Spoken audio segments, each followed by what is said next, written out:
What does Frank Sinatra, Marylin Monroe, and NASCAR have in common? I'll sort this out on today's episode of My First Ride podcast.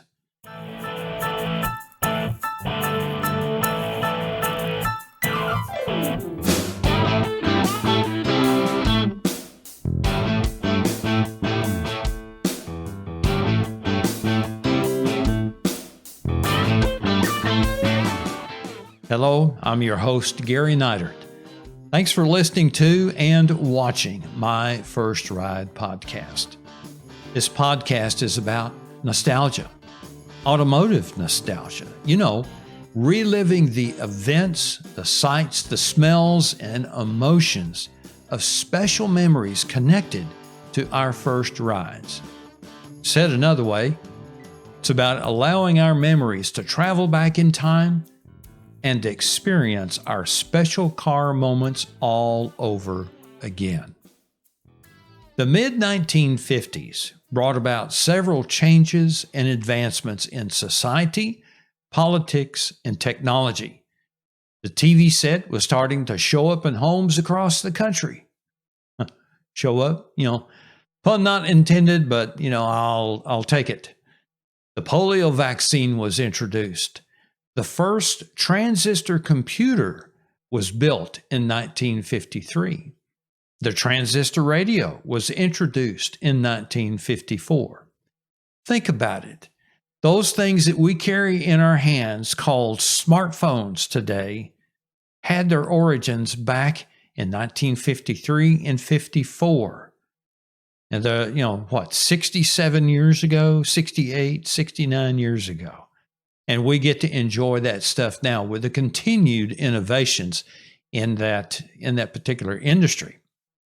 Now, during that time, during the 1950s, innovations were moving at a rapid pace, and the public wanted more. The time was ripe for new styles in the automotive industry, that opened the doors for a new class of vehicle to be revealed to a car-hungry public. This leads us to what Frank Sinatra, Marylin Monroe, and NASCAR have in common. What could that be? It was the Ford Thunderbird. The Ford Thunderbird was a personal luxury car produced by Ford from 1955 until 1997, and then again from 2002 until 2005 across 11 distinct generations.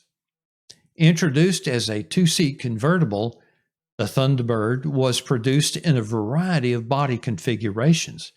These included a two-seat coupe, a four-seat hardtop coupe, a four-seat convertible, a five-seat convertible and hardtop, and get this one, a four-door pillared hardtop sedan. I don't remember the four-door sedan Thunderbird, but maybe somebody listening and watching does. But that was quite a stretch for a Thunderbird in my mind. It also had a six-passenger hardtop coupe, a five-passenger pillared coupe, with the final generation designed again as a two-seat convertible. The first generation of the Ford Thunderbird was developed in response to the 1953 Motorama display at the New York Auto Show, which showed the Chevrolet Corvette. The Corvette, in turn, was developed in response to the popularity of European sports cars among Americans. Ford targeted the two-seat Thunderbird as an upscale model focusing more on driver comfort instead of speed. A rare domestic two-seater for the era, it was designed to be a speedy luxury tourer and not a sports car. It was capable of speeds of 100 to 115 miles per hour, depending on the transmission ordered. So a fast but not quick luxury sports coupe. two-door convertible. The 1958 model year design introduced a rear seat and arguably marked the expansion of a market segment eventually known as personal luxury cars. This class of cars was positioned to emphasize driving comfort and convenience over handling and high-speed performance. Many people helped develop the T-Bird. However, there were two people who got the wheels turning to get the T-Bird in production that stood out. George Walker, chief stylist and a Ford vice president, and Louis D. Crusoe, a former GM executive, reportedly a millionaire, enticed by Ford to join the company. Their inspiration came about from a trip to the Grand Palais car show. Crusoe and Walker met in France during October of 1951, and while walking in the Grand Palais in Paris, Crusoe pointed at a sports car and asked Walker, "Why can't we have something like that?" Well, Walker promptly telephoned Ford's headquarters in Dearborn and told designer Frank Hershey about the conversation with Crusoe. Hershey took the idea and began working on the vehicle. The concept was for a two-passenger open car with a target weight of about 2,500 pounds, an Interceptor V8 engine based on the upcoming overhead valve Ford V8 planned for the 1954 model year introduction was the power plant selected. This gave the car a top speed over 100 miles an hour. Crusoe saw a painted clay model on May 18th of 1953, which corresponded closely to the final car. He gave the car the go-ahead in September after comparing it with current European trends. After Henry Ford II returned from the Los Angeles Auto Show, which I think was a precursor to the Autorama of what we know today, but he came back and from that show in 1953. Once he got back, he approved the final design concept to compete with the then new Corvette. Now, this is kind of cool. To come up with a name for the car, a $250 suit was the intended prize for the best name of their car design. How about that? A $250 suit. That's probably, who knows what that costs today? $2,000? I don't know. It's hard to find a suit for $250 today. A young stylist named Alden Giberson suggested Thunderbird. The word Thunderbird is a reference to a legendary creature for North American indigenous people. It's considered a supernatural bird of power and strength. Gibb was a legend of Ford, not just for naming the Thunderbird, but for his work on car design and becoming an inductee into the Thunderbird Hall of Fame. The Ford Thunderbird was produced from 1955 until 1997, and then 2002 to 2005. At the end of 2005, Ford brought production to an end. Total Thunderbirds produced was over 4.4 million units.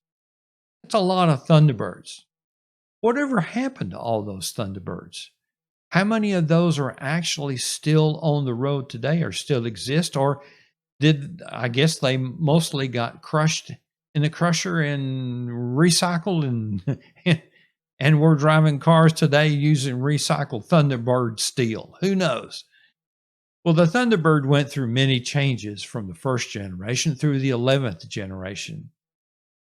Many more changes than we have time to talk about. However, I want to go over some highlights of the 11 generations of the Thunderbird.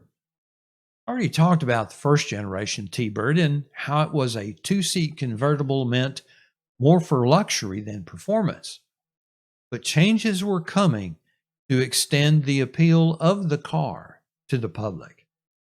The second to fourth generation Thunderbird convertibles were similar in design to the Lincoln convertible of the time and used a design from the earlier Ford Skyliner hardtop and convertible models. While these second to fourth generation Thunderbird models had a true convertible soft top, the hardtop was lowered to stow in the trunk area. This design reduced available trunk space when the top was down. The trunk lid hinge was at the back and raised and lowered by hydraulic cylinders during the convertible top's up and down cycle. And the system, it consisted of solenoids, relays, limit switches, electric motors, and a hydraulic pump/reservoir, as well as several hydraulic directional valves and cylinders. While the hydraulic system is not often a cause for trouble, electrical relays are known to fail. Malfunction of any of the numerous relays, motors, or limit switches prevents the system from completing the cycle of raising or lowering the top. It would be an understatement saying this design could present challenges for troubleshooting a convertible top malfunction. Although the 1955 through 57 Thunderbird was a success, Ford executives, particularly Robert McNamara, keep that name in mind. The executives were concerned that the car's position as a two-seater limited its sales potential. As a result, the car was redesigned as a four-seater for 1958. The Thunderbird's fifth generation brought the second major change in the car's design direction since its debut in 1955. 1958 through 1966, the Thunderbird had remained fundamentally the same in concept as a two-door coupe/convertible with two rows of seating. When Ford introduced the Ford Mustang in early 1964, it created a challenge to the Thunderbird's market positioning. The Mustang was also a two-door coupe or convertible with two rows of seating at a substantially lower price. To prevent the overlap, the Thunderbird was moved upmarket.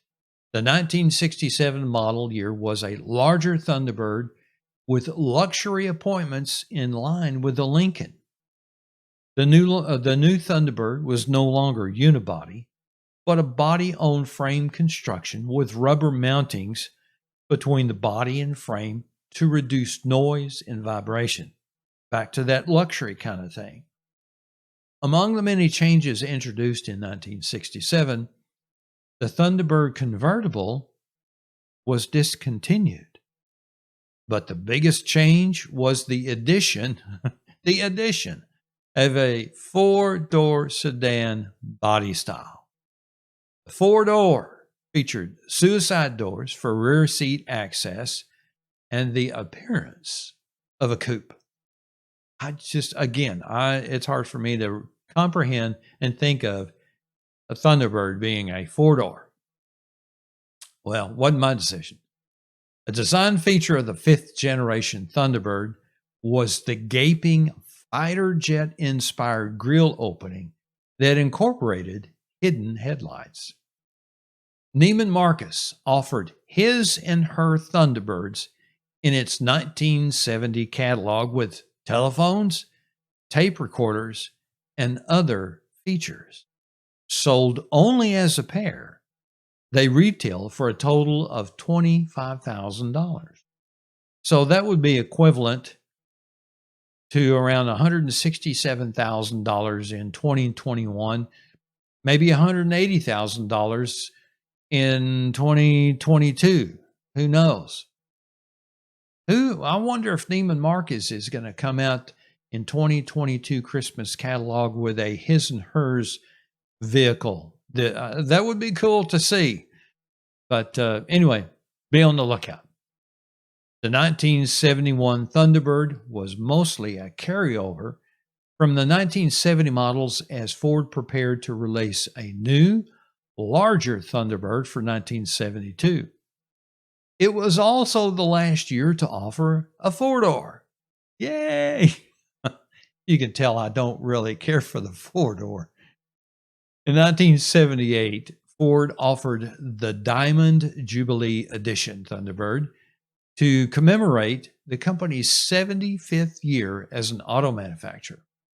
This option package escalated the price of the car to almost $12,000, virtually doubling the standard price. Naturally, it included every option available except for a moonroof and an engine block heater. A similar option package called Heritage was available in 1979.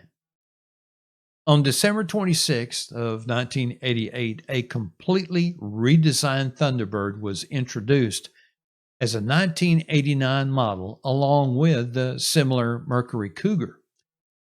The new Thunderbird was developed on Ford's MN12 platform, or Mid-Sized North American Project 12, which had been in development since 1984. It featured a 9-inch longer wheelbase than the previous generation Thunderbird. Plus, it introduced a 4-wheel independent suspension. This meant the car offered better handling and ride quality. Pretty progressive for a car back in that time. Today it's common for 4-wheel independent suspension, but back then, pretty innovative. The 1989 Thunderbird was the first in the car's history not to offer a V8 engine, instead offering two different versions of Ford's 3.8-liter Essex V6. Standard versions of the Thunderbird received a naturally aspirated version of the V6, producing 140 horsepower, while the Super Coupe model received a supercharged and intercooled version of that engine rated at 210 horsepower. Woo-wee! Let's go smoke the tires and burn rubber with 210 horsepower. In 1995, Ford did little to commemorate the Thunderbird's 40th anniversary. The Super Coupe model was discontinued. Then 2 years later, in 1997, it was the last year for the Thunderbird, at least until 2002. After a 5-year hiatus, Ford resurrected the Thunderbird for 2002. Returning to the original formula for the Thunderbird, the latest version had a 2-passenger convertible and removable hardtop configuration like the first generation. They're going back to the roots. The styling strongly recalling the original look, but with a modern update and a modern look. The 11th generation Thunderbird was manufactured at Ford's Wixom assembly plant, sharing the Ford platform with the Lincoln LS, Jaguar S-Type, and Jaguar XF. And the sole engine of the Thunderbird was a Jaguar-designed 3.9-liter dual overhead cam V8, which was a variant of the Jaguar 4.0 V8, rated at 252 horsepower. In 2003 and later, the Thunderbird engine was updated, bringing with it variable valve timing and electronic throttle control. This boosted the power to 280 horsepower. To help with the extra power and torque provided by the upgrade to the engine, a manual shift feature for the 5-speed automatic called Select Shift was available as an option in 2003 and later Thunderbirds. With sales dropping off significantly after its 2002 model year, Ford ended Thunderbird production with a 2005 model year. The last Thunderbird was manufactured on July 1st, 2005. Rest in peace, Ford Thunderbird. And I had the privilege of being able to drive, I believe it was a 2003 Thunderbird, belonged to my sister-in-law. When we would go visit down in Florida, she was gracious enough to let us borrow the car and drive it, and got to put the top down. Is beautiful red with a black top. It's just a wonderful car. It had a unique sound. It sounded like a lot of power, but it wasn't loud, and very much a joy to drive in town. We never got it out on the highway, but thank you, Jeannie, for allowing us to drive the Thunderbird. So let's talk about the celebrity life. You know, the T-Bird was part of the celebrity lifestyle because of its cool factor. Frank Sinatra was said to have owned a 1955 Thunderbird. Spencer Tracy and Katharine Hepburn reportedly owned a 61 T-Bird. Rumor has it that even JFK owned one. Yes, it was cool to own a Thunderbird.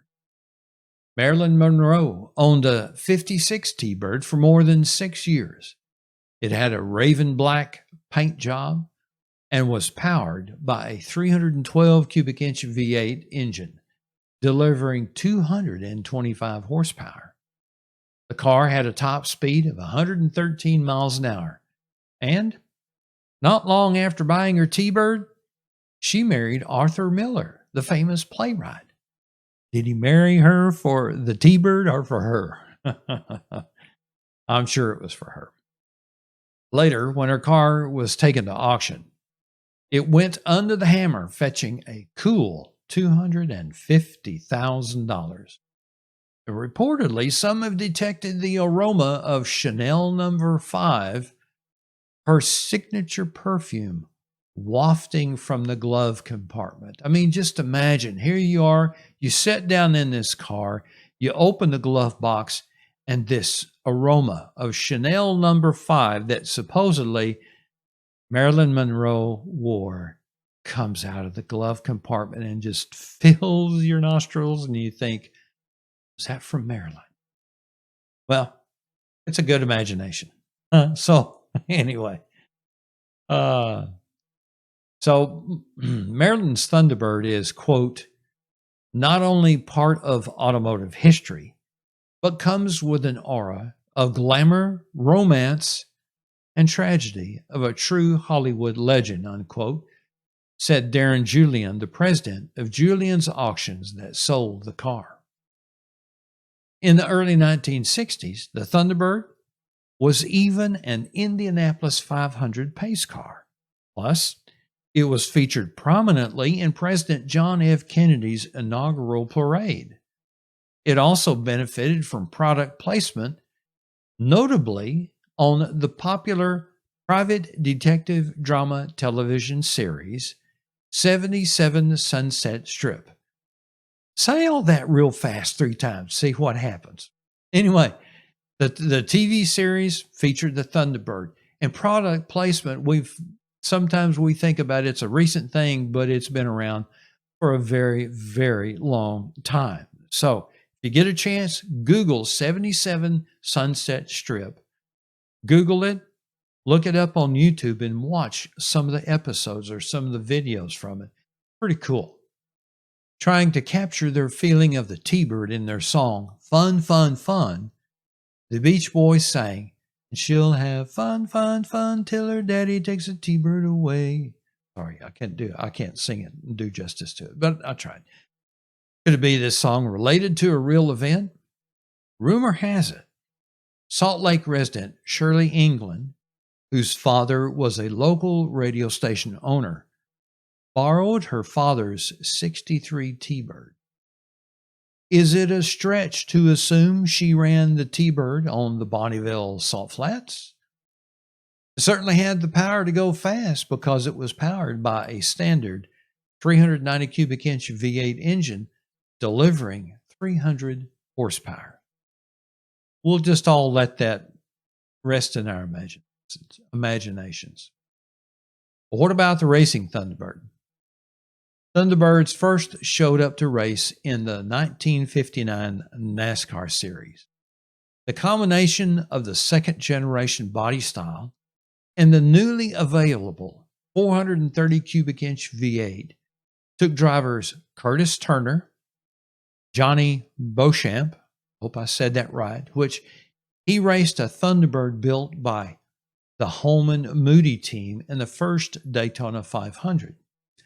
Tiger Tom Pistone, again, I hope I pronounced that one right, and Cotton Owens, they all raced to victory lane in Thunderbirds.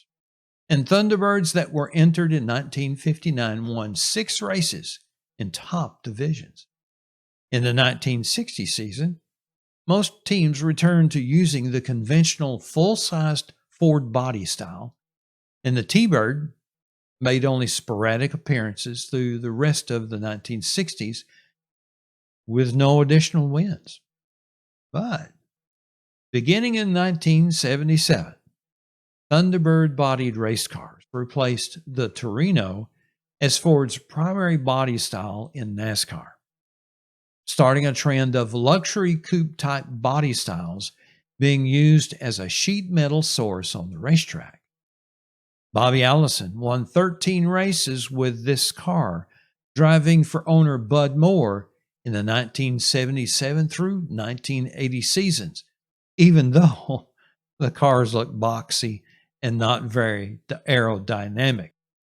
During 1981 to 1997, the downsized and aerodynamically clean Thunderbirds were successful in NASCAR stock car racing before they were replaced by Taurus-based bodies in 1998.